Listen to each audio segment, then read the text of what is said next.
Jujur aja, kalau dipikir-pikir sekarang, mungkin malam itu gue memang udah nggak waras. Atau mungkin, keputusasaan itu pelan-pelan bikin akal sehat gue mati rasa. Malam itu, hujan turun awet banget di kawasan Bogor. Bukan badai, cuma gerimis rapat yang bikin hawa lembab nempel lengket di kulit. Di seberang jalan warung makan Padang yang baru buka bulan lalu terang benderang. Suara piring seng beradu, tawa pembeli, dan denting sendok. Bunyinya kencang banget sampai nembus ritme rintik hujan. Tiap kali gua dengar keramaian dari seberang, rasanya kayak ada jarum kecil yang nusuk pelan di ulu hati. Sementara di warung nasi rames gua, kosong. Cuman ada suara kipas sedot berkarat yang berputar serak di pojok atas dekat plafon. Ngreng. Ditambah irama air dari atap bocor yang jatuh ke dalam ember plastik bekas cat di dekat pintu masuk. Tik, tik, tik. Gue udah 20 tahun jualan. Reputasi gue bersih. Daging ayam selalu gue cuci pakai perasan jeruk nipis sampai amisnya hilang. Bumbu selalu ulek sendiri subuh-subuh. Tapi hari itu tagihan ruko udah nunggak nyaris 3 bulan. Uang pangkal sekolah anak gue belum dibayar. Besok pagi, kalau gue nggak nyetor ke Pak Haji yang punya tempat, etalase kaca ini bakal digembok paksa. Waktu itu gue mikir, apa gunanya idealis kalau besok keluarga gue harus tidur di jalanan? Perut gue rasanya melilit setiap kali ngelihat lauk pauk yang mulai dingin di etalase. Lampu kuning gantung yang udah berdebu di atasnya malah bikin warna kuah gulai kelihatan pucat. Mual rasanya. Bukan mual karena makanan, tapi mual karena membayangkan besok pagi gue bakal jadi tontonan tetangga saat diusir. Waktu gue lagi ngelamun sambil ngelap meja kayu yang sebenarnya udah mengering, ada bayangan yang perlahan merapat ke depan terpal warung gue. Gue nggak bisa lihat wajahnya. Dia pakai jas hujan, ponco, hijau, lumut tua. Ketutupan tudung sampai sebatas hidung. Air hujan menderas turun dari ujung jasnya, jatuh menyatu dengan genangan aspal yang kotor. Awalnya gue kira dia orang lewat yang mau numpang, berteduh. Tapi dia melangkah, selangkah maju. Tangannya dari balik ponco, menjulurkan sebuah bungkusan kecil, seukuran kotak korek api, dibalut daun pisang kering, dan diikat tali bambu tipis. Ini suaranya serak. Pelan banget.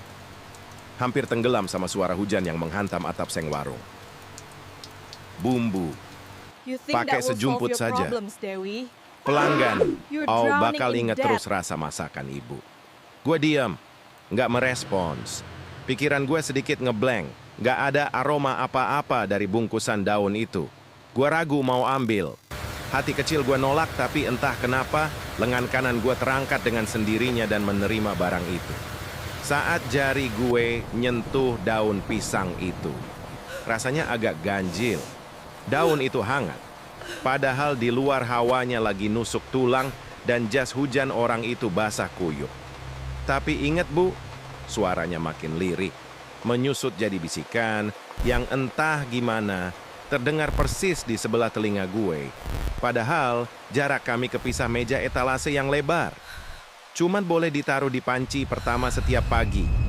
Dia berhenti sejenak. Ada jeda yang bikin napas gue tanpa sadar tertahan di dada. Dan ibu sendiri tidak boleh mencicipi sedikit pun masakan itu. Jangan pernah, setites pun. Belum sempat gue nanya ini bumbu apaan, dari mana asalnya, atau berapa harganya, bayangan itu udah berbalik. Dia berjalan cepat menembus tirai gerimis, lalu hilang begitu saja di telan gelapnya gang sempit di ujung jalan. Gua berdiri mematung. Di telapak tangan, bungkusan kecil itu kerasa lebih berat dari yang seharusnya. Atau mungkin cuma perasaan gua aja karena pergelangan gua mulai bergetar samar. Gua taruh benda itu di meja kasir. Sumpah, awalnya gua niat buang ke tempat sampah di bawah. Wastafel. Nggak mungkin gue pakai bahan yang nggak jelas asal-usulnya. Tapi saat gue menunduk, Mata gue menangkap secarik kertas merah muda yang terselip di bawah kaleng kerupuk. Surat peringatan terakhir dari pemilik ruko. Gue tarik napas panjang. Udara basah malam itu masuk ke paru-paru, kerasa berat. Tawa pelanggan dari warung seberang meledak lagi. Ramai. Bahagia. Mengintimidasi. Gue raih bungkusan itu. Gue bawa ke dapur belakang. Ruangannya sempit, agak remang karena cuma diterangi bohlam kecil yang suka berkedip sendiri kalau tegangannya turun.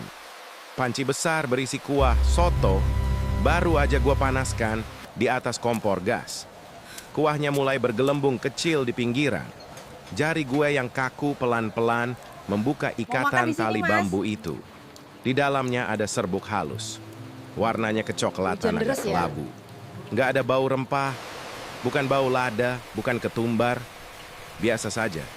Gue nutup mata sesaat. Bayangan wajah ibu-ibu kompleks yang bakal ngetawain gue besok melintas jelas di kepala. Jadi, sambil menahan napas, gue cubit sejumput kecil serbuk itu. Teksturnya agak kesat di kulit. Kayak debu kering yang digiling sangat halus. Gue taburkan serbuk itu ke tengah panci soto. Seketika, gelembung kuah yang tadi mulai mendidih itu berhenti. Permukaan kuahnya mendadak tenang, datar tanpa riak. Padahal api kompor masih menyala biru, menyembur kuat di bawahnya. Suara mendesis dari cairan panas, itu hilang total. Gue mundur selangkah. Tengkuk gue tiba-tiba terasa mengencang. Bukan karena kuahnya yang berhenti mendidih, tapi karena uap yang kemudian perlahan naik menyebar dari panci itu. Biasanya kuah soto gue wangi serai, kunyit, dan kaldu ayam pekat. Tapi uap yang sekarang masuk ke rongga hidung gue, baunya sangat salah. Nggak berbau busuk, nggak bau bangkai. Itu bau tanah. Tanah merah basah yang baru digali, bercampur dengan wangi, samar bunga, melati, dan kenanga yang sudah layu berhari-hari di udara tertutup. Tangan kanan gue, yang tadi dipakai untuk menabur serbuk itu, mendadak terasa kebas. Ujung-ujung jari gue kesemutan hebat, merambat naik ke siku. Gue cuma bisa menatap panci besar itu lekat-lekat dalam diam. Dan perlahan, dari balik uap yang makin menebal, gue merasa masakan itu sudah bukan milik gue lagi.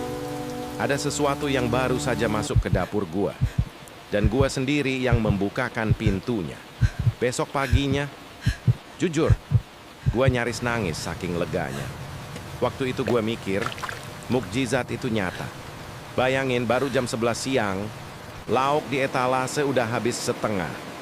Laci meja kasir gue, yang biasanya cuma isi recehan kembalian, perlahan mulai penuh sama lembaran 50 ribuan.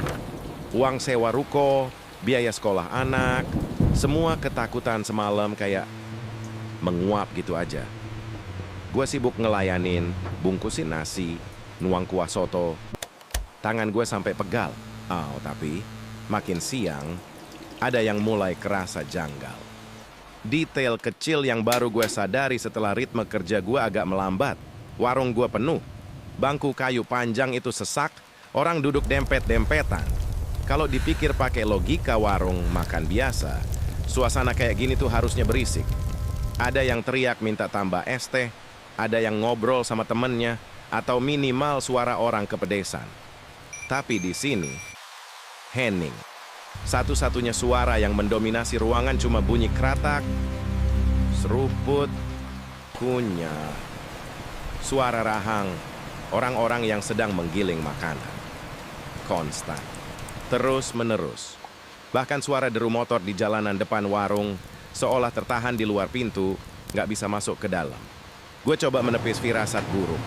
Dalam hati gue cuma bilang, ya wajar, namanya juga orang lagi lapar berat. Gue mengusap keringat di dahi, nyoba senyum. Tapi otot wajah gue rasanya kaku. Makin gue perhatiin mereka, napas gue makin terasa pendek.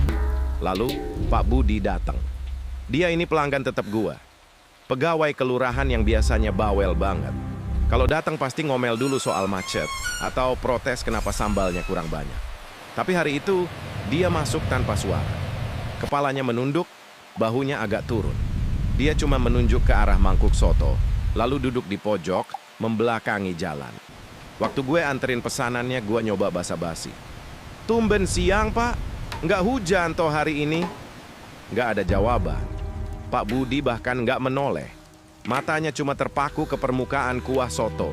Tangannya langsung meraih sendok, lalu mulai menyuap. Pelan, tapi ritmis.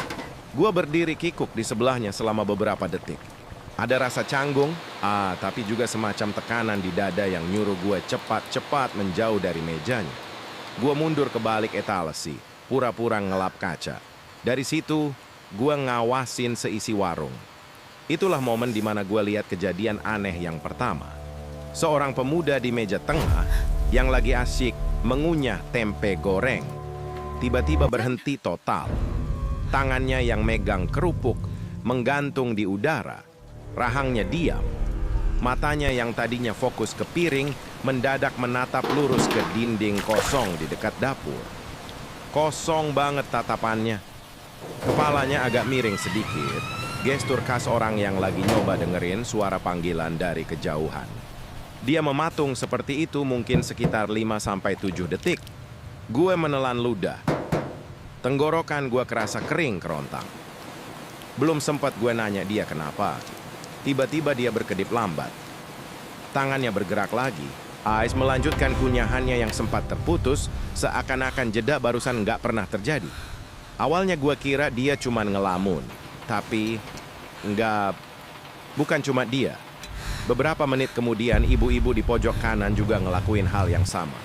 Berhenti mengunyah, menatap kosong ke arah dapur, miringin kepala sebentar, lalu makan lagi, bergantian. Satu persatu pelanggan gua di ruangan itu kayak ngalamin semacam blank spot sesaat. Seperti ada yang memanggil nama mereka dari arah dapur gue, memanggil bagian diri mereka yang paling dalam. Dan mereka terpaksa mendengarkan. Dada gua mulai berdegup nggak karuan. Ada dorongan kuat pengen teriak, pengen ngusir mereka semua keluar. Tapi di sisi lain, laci uang gue penuh. Kalau gue tutup warung sekarang, besok gue makan apa? Perang batin itu bikin kepala gue pusing. Gue memilih diam, menunduk, nggak berani menatap mata mereka satu persatu. Menjelang sore warung akhirnya sepi. Mereka pergi gitu aja. Bayar pas, taruh uang di meja atau di atas etalase, lalu melangkah keluar tanpa pamit. Tinggal suara kipas sedot ngiik, ngerek, yang kembali menguasai ruangan. Gua ngambil lap basah dan nampan plastik. Mulai bersihin meja-meja. Waktu gua sampai di meja pojok, tempat Pak Budi duduk tadi, tangan gua terhenti di udara. Piring soto Pak Budi bersih. Bersih sebersih-bersih. Bukan cuma kuahnya yang habis dijilat tak bersisa, tapi ayamnya. Awet ya. Pagi tadi gua motong dada ayam ukuran besar. Tulang kerasnya sengaja nggak gua buang buat kaldu. Tapi di piring itu nggak ada sisa tulang sama sekali. Nggak ada sisa rawan. Semuanya lenyap. Sisa yang ada cuman remah-remah, sehalus pasir putih di pinggiran piring kaca itu. Pak Budi, mengunyah habis tulang-tulang keras itu. Punggung gue terasa sedingin es. Lambung gue bergejolak. Saat gue mundur selangkah karena kaget, ujung sandal jepit gue menginjak sesuatu yang licin. Gue menunduk melihat lantai di bawah kursi Pak Budi. Itu bukan tumpahan kuah soto. Bukan juga sisa air hujan. Karena hari ini cerah. Itu genangan cairan bening yang kental. Melingkar seukuran telapak tangan. Lengket. Dan dari cairan itu, samar-samar tercium aroma tanah merah basah bercampur bunga layu. Persis seperti aroma uap panci soto semalam. Sesuatu ikut makan bersama mereka di ruangan ini. Kalau dipikir-pikir sekarang, harusnya gue berhenti pagi itu. Harusnya genangan lengket di bawah kursi Pak Budi itu udah cukup jadi alasan buat gue membuang sisa bungkusan daun pisang tersebut ke selokan. Tapi, jujur aja, waktu malamnya gue ngitung lembaran uang di laci kasir, otak waras gue kayak mati rasa. Lembaran merah dan biru itu tumpukannya lumayan tebal. Udah cukup buat bayar tunggakan ruko dan uang sekolah anak gue. Kebutuhan itu emang kadang jahat ya. Dia bisa nutup rapat-rapat firasat buruk lo dan maksa lo buat percaya kalau semuanya baik-baik aja. Hari kedua, subuh. Hujan turun lagi, lebih awet dari kemarin. Gua buka pintu dapur belakang. Aneh. Ruangan ini ukurannya cuma 2 kali 3 meter. Gak ada barang yang pindah posisi sejak semalam. Tapi pagi itu rasanya beda. Jauh lebih sempit. Udara di dalamnya terasa padat. Kayak ada tekanan yang bikin napas gua butuh tenaga ekstra cuma buat narik oksigen. Gua nyalain saklar. Lampu bohlam di tengah ruangan menyala. Tapi entah kenapa cahayanya nggak bisa nerangin sudut paling belakang dekat wastafel. Di sudut itu, tempat saluran air yang agak mampet, ada tumpukan piring kotor sisa semalam yang belum sempat gue cuci. Ada suara tetesan air dari keran yang kurang rapat. Tik, tik, tik. Gue alihin. Pandangan. Nyoba fokus. 2 tungku kompor gas langsung gue nyalain full. Api biru kemerahan menyembur kencang, memanggang panci aluminium super besar berisi air kaldu mentah. Logikanya, dengan 2 kompor menyala maksimal di ruangan tertutup dan sempit begini, suhu udara harusnya naik cepat. Pori-pori gue harusnya mulai ngeluarin keringat. Tapi yang terjadi malah sebaliknya. Yang merayap naik dari ujung tumit gue justru suhu yang anjlok drastis. Bukan sekadar udara subuh yang sejuk. Ini jenis hawa beku yang salah. Oh, hawa yang bikin sendi-sendi jari lo ngilu dan pori-pori di lengan lo menegang tiba-tiba. Gua menelan ludah. Tangan gua yang sedikit kaku merogoh kantong celemek, ngeluarin bungkusan daun pisang itu lagi. Sisa serbuk di dalamnya tinggal setengah. Tangan gue gemetar pelan waktu cubit sejumput bubuk kelabu itu. Gue butuh uangnya. Cuman ini jalannya. Gue ngebatin. Mencoba melawan rasa mual di perut. Serbuk itu gue taburkan ke atas permukaan kaldu yang mulai beriak panas. Seketika, persis kayak kemarin, riak mendidih itu terhenti. Air kaldu itu diam sejenak, sebelum akhirnya meletup-letup dengan ritme yang jauh lebih lambat dan berat. Blup, blup, aroma yang menguar dari uapnya. Kali ini jauh lebih pekat. Bau tanah merah yang basah kuyup, tercampur wangi bunga melati yang sudah membusuk di sudut ruangan tertutup. Bersamaan dengan naiknya uap itu, lampu bohlam di atas kepala gue berkedip pelan. Klik, klik. Lalu cahayanya meredup drastis, nyaris seperti nyala lilin. Dan di detik itulah, gue merasakan perubahan tekanan udara di belakang gue. Ada ruang kosong antara punggung gue dan meja potong sayur di belakang. Tiba-tiba ruang itu terasa terisi. Lo pasti pernah kan lagi antre di kasir atau berdiri di lift, terus ada orang asing yang berdiri terlalu dekat di belakang lo. Lo nggak perlu nengok buat tahu dia ada di sana. Lo bisa ngerasain hawa tubuhnya atau denger gesekan pelan dari kain bajunya. Persis seperti itu.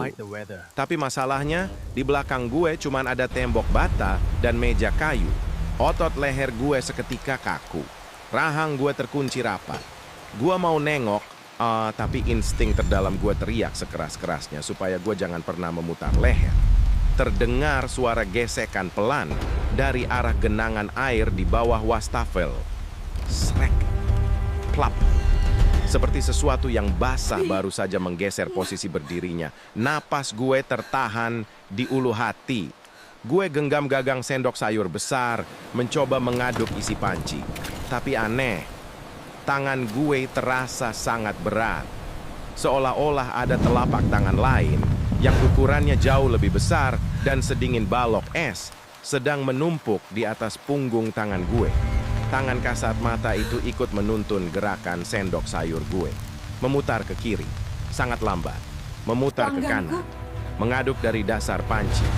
Ini bukan ritme gue. Ini bukan cara gue masak.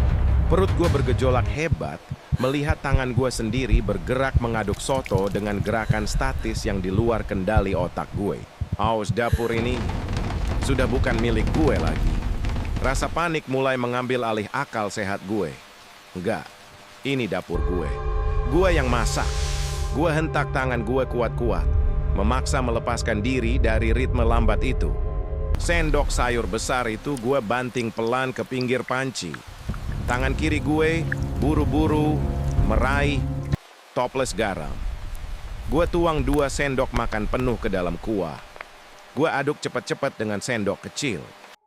Dalam kepanikan buat ngebuktiin kalau gue masih memegang kendali atas masakan gue sendiri, insting 20 tahun gue sebagai tukang masak mengambil alih. Kebiasaan yang nggak pernah bisa hilang.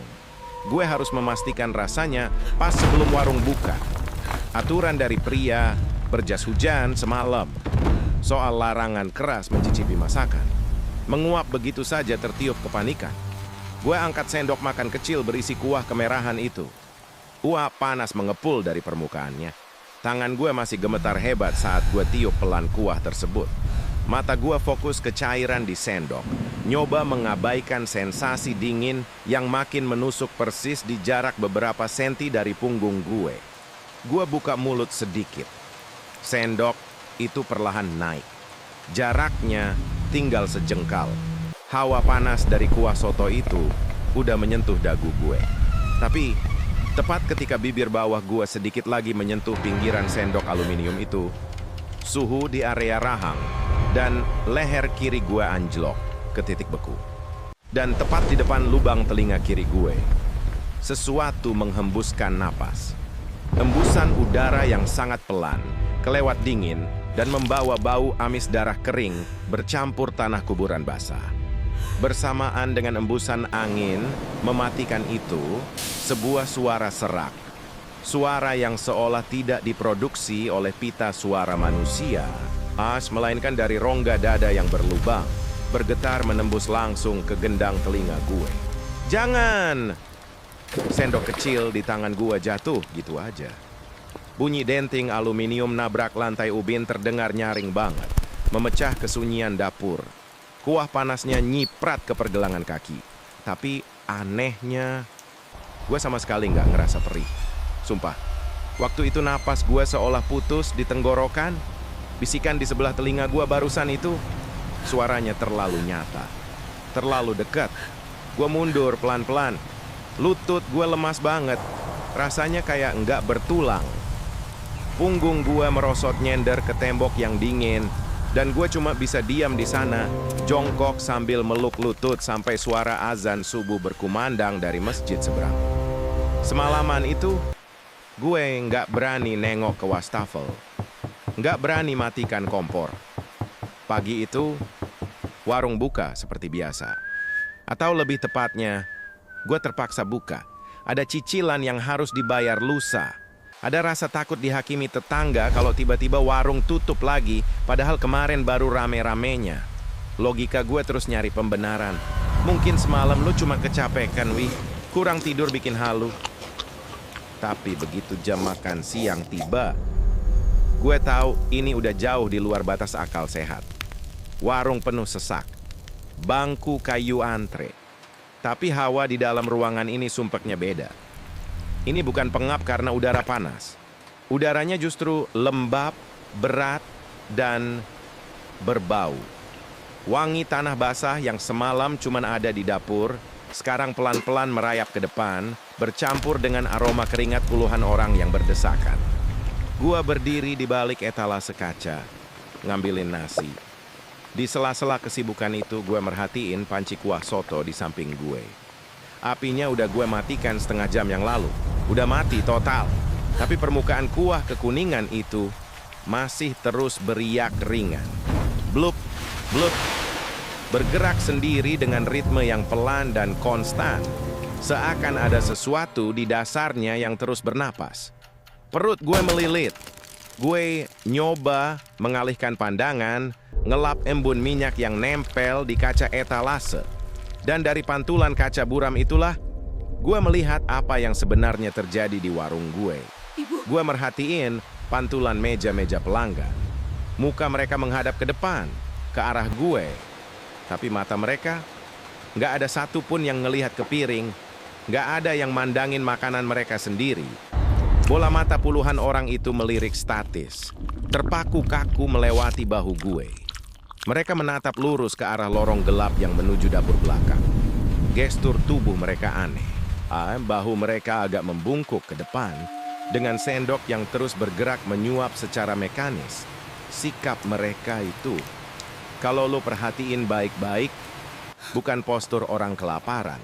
Itu postur ketundukan. Seperti orang yang sedang menunjukkan rasa hormat campur takut yang amat sangat kepada siapapun yang sedang berdiri di lorong gelap itu. Memperhatikan mereka makan. Bulu kuduk gue berdiri semua. Gue ini bukan koki di sini. Gue baru sadar. Gue cuma sekadar pajangan. Sesuatu di belakang sana itulah yang sedang menjamu mereka.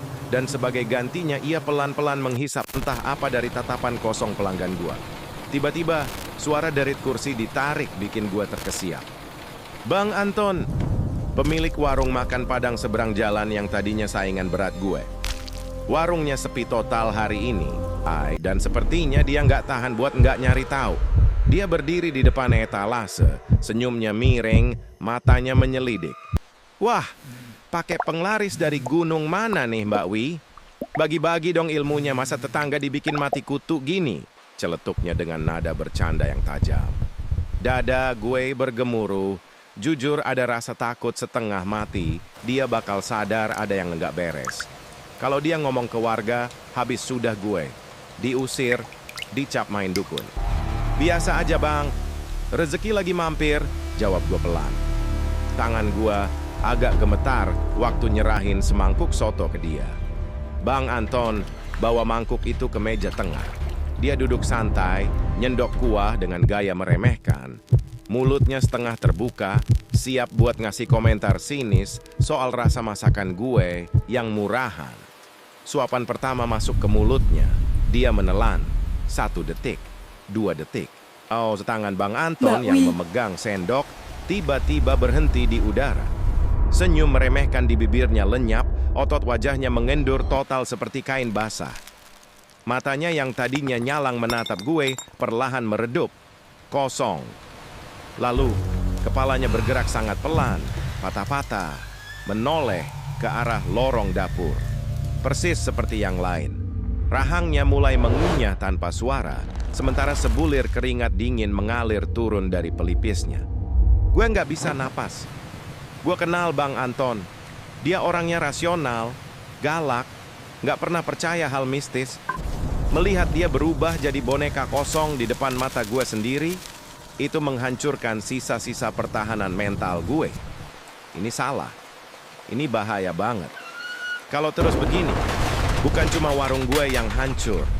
Orang-orang ini, mereka bisa mati pelan-pelan tanpa mereka sadari. Uang di laci gue nggak ada harganya kalau dibayar pakai nyawa orang 1 RT. Gue harus ngakhiri ini.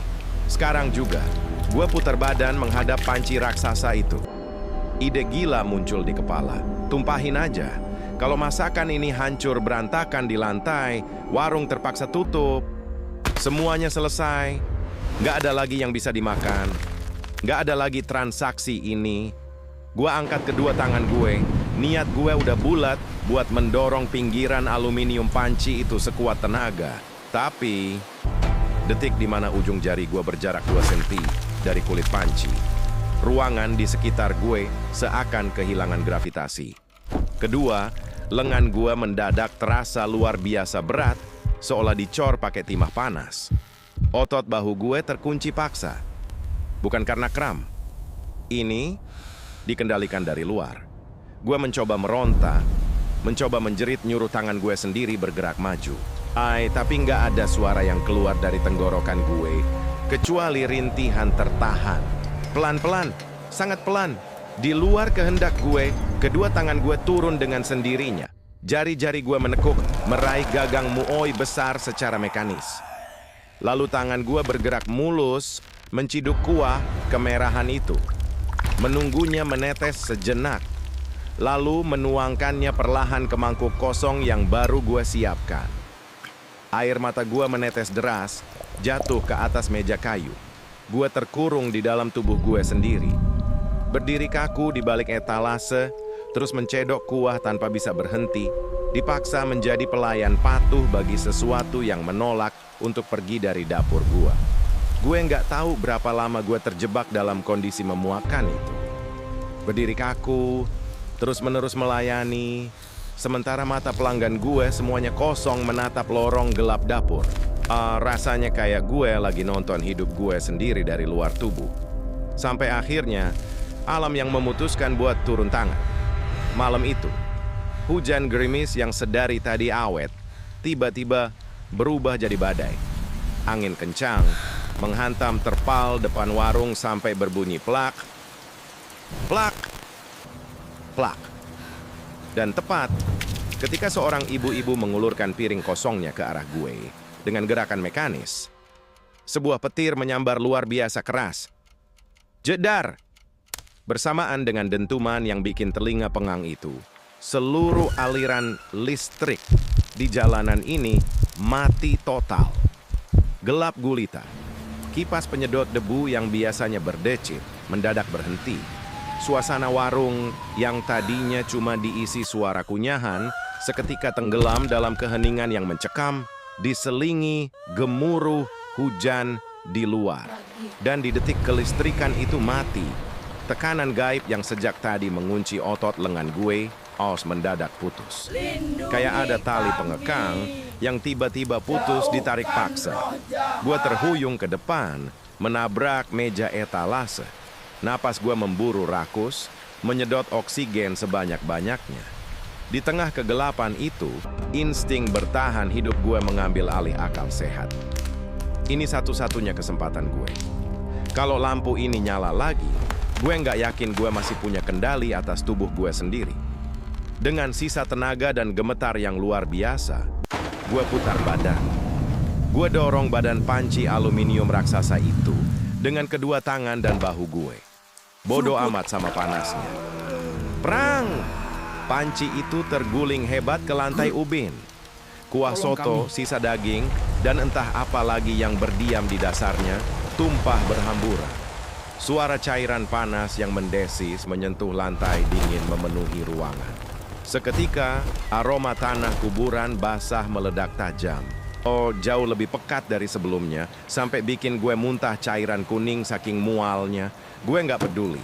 Tangan gue meraba-raba laci kasir dalam gelap.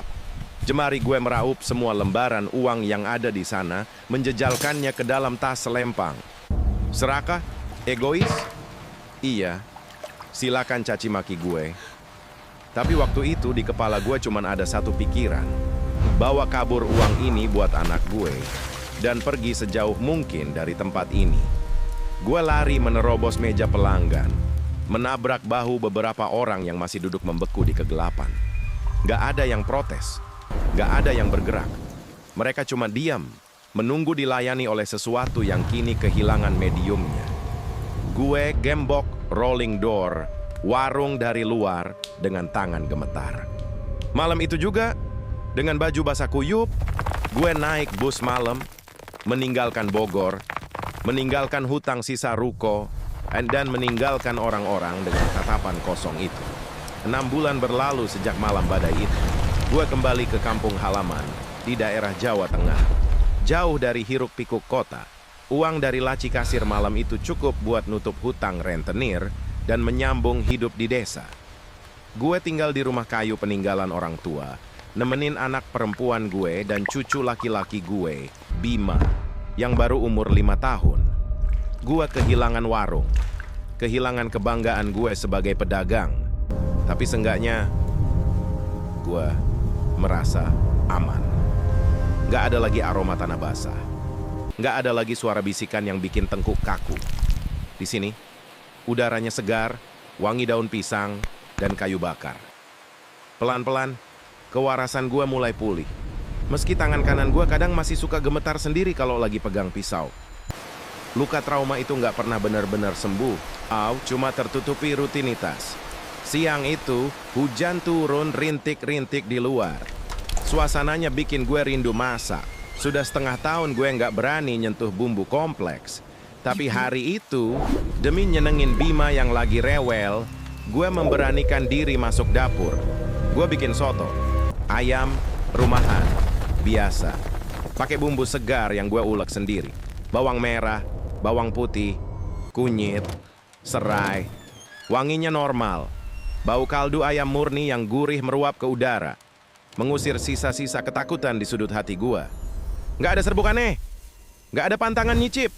Gue bahkan ikut makan semangkuk kecil saat masak tadi. Aman. Semuanya aman. Bima, sotonya udah matang, Le. Panggil gue sambil menaruh mangkuk kecil bergambar ayam jago di atas meja kayu ruang tengah. Bima lari kegirangan. Dia langsung duduk memegang sendok bebek aluminiumnya dengan tangan mungilnya. Asap mengepul tipis dari mangkuknya. Gua duduk di depannya, tersenyum lega. Ngelihat cucu sendiri makan masakan gue dengan lahap adalah semacam terapi yang perlahan menghapus dosa-dosa gue di Bogor.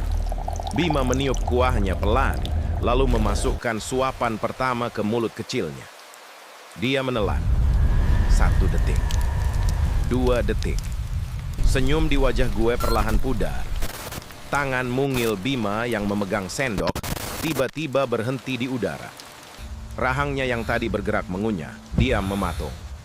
Sendok aluminium itu merosot dari jarinya. Jatuh menghantam bibir mangkuk sebelum menggelinding ke meja. Klotak. Bima, kepanasan ya? Suara gue keluar nyaris berbisik. Jantung gue mendadak berpacu, memompa darah dingin ke sekujur tubuh. Bima nggak menjawab. Otot wajahnya yang tadi ceria berubah mengendur total. Matanya yang bulat perlahan meredup, kosong. Lalu, kepalanya bergerak sangat pelan, patah-patah, menoleh melewati bahu gue. Dia menatap lurus ke arah lorong remang yang menuju dapur belakang rumah. Gesturnya membungkuk sedikit dan kepalanya agak miring ke kiri.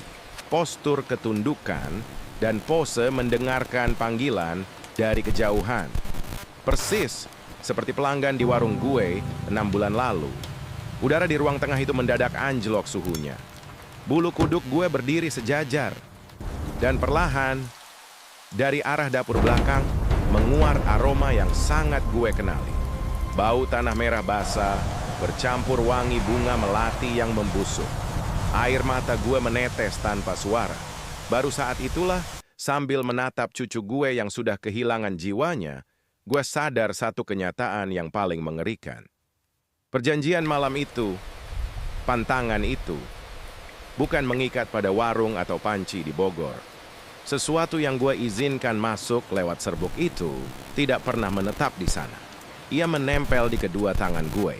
Kemanapun gue pergi, siapapun yang memakan masakan gue adalah pelanggannya.